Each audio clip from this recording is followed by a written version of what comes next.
Uma das coisas mais incríveis, mas ao mesmo tempo mais misteriosas que a gente tem de JoJo's Bizarre Adventure é o conceito dos stands hacking. Stands esses com uma força tão incrível que geralmente o seu usuário nem consegue controlar e nem sabe a extensão do verdadeiro poder dessas formas de vida. Ao longo da obra a gente só teve o vislumbre de 2 stands com essa força imensa, sendo eles ambos na mesma parte, a parte 5.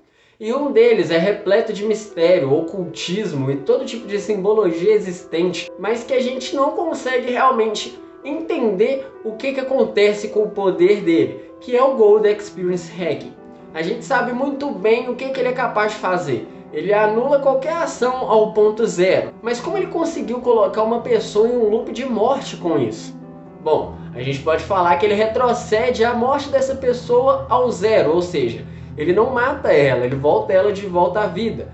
Mas quando a gente vai vendo, quando o Diávolo vai aparecendo cada vez em lugares aleatórios, a gente começa a perceber que não é só isso. E se o poder do Gold Experience Hacking estiver além disso tudo? E é sobre isso que a gente vai falar no vídeo de hoje. Essa é uma teoria que eu mesmo criei, mas que com certeza alguma outra pessoa já pode ter falado ou tem aí na internet, nos Reddit da vida. Mas eu tô trazendo isso com o que eu penso sobre o stand. Inclusive isso aí também é a sugestão de um de vocês e eu perdi também, porque eu formatei meu celular. Então, mais uma vez, me desculpa por ter perdido, mas muito obrigado a você que deu a sugestão desse vídeo. E bora direto para o vídeo de hoje. Vamos ver a manipulação de realidades do Gold Experience Hacking. Let's go. Como eu falei e vocês bem sabem, os stands da classificação Hacking são uma verdadeira incógnita para todos os parâmetros de JoJo. Eles são stands que têm habilidades tão absurdas e tão sinistras que nem podem sequer ser quantificadas. Além, é claro, dos status. O SCR se torna um stand autônomo e literalmente troca a alma de todas as pessoas, de corpos, cara. De todo mundo. E não necessariamente quem estava dentro do seu alcance, mas de todo mundo que estava perto dele. E quando eu digo perto, eu não digo, sei lá, 10 metros, 20 metros, não. Num raio de pelo menos uns 2 quilômetros, cara. Pra você ver o lance, o tamanho da força daquele bicho.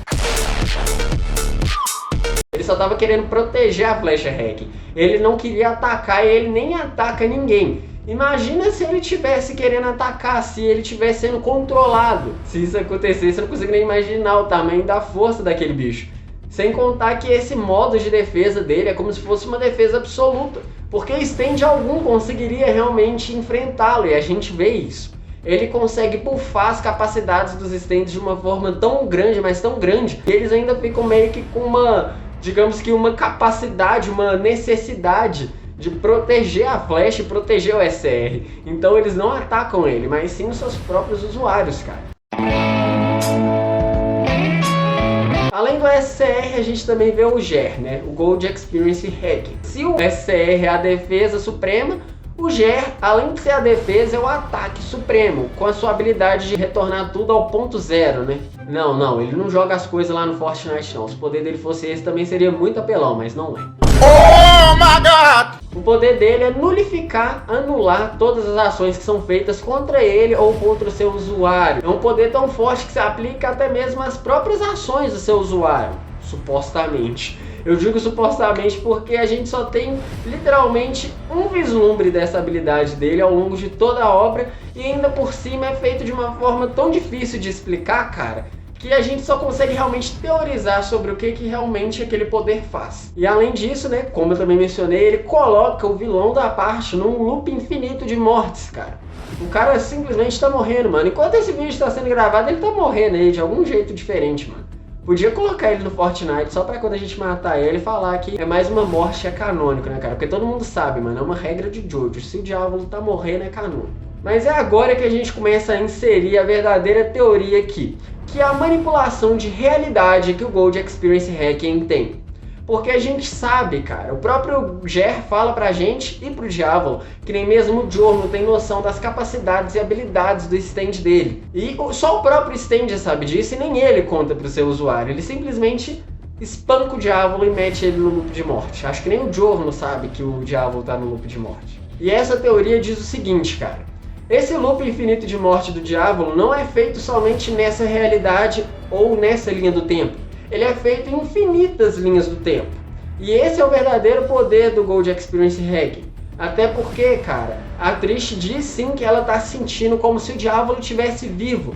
Mas o Giorno fala que ele não tá, que ele tinha sido derrotado, que ele tinha sido finalizado, morto. Mas nós sabemos sim que ele não tá morto, já que a gente viu ele morrendo mais umas 3 vezes e voltando. Tirando a vez que o Giorno espanca ele. A teoria diz o seguinte: quando o Gold Experience Hacking conseguiu acertar aquela barragem de murro no Diavolo, ele não colocou o Diavolo num loop de morte infinito, mas ele sim acabou matando o Diavolo daquela realidade. O problema é que a gente vê que quando o Gold Experience Hacking usa o seu poder, ele retorna tudo pro zero. E a gente até vê que ele faz um tanto de Diavolo aparecer, cara, quando o Diavolo tenta atacar ele, naquele mundo onde o tempo não existe, né? Aquele mundo lá do King Crimson. E a partir daquele momento, cara, o destino do Diavolo já estava selado.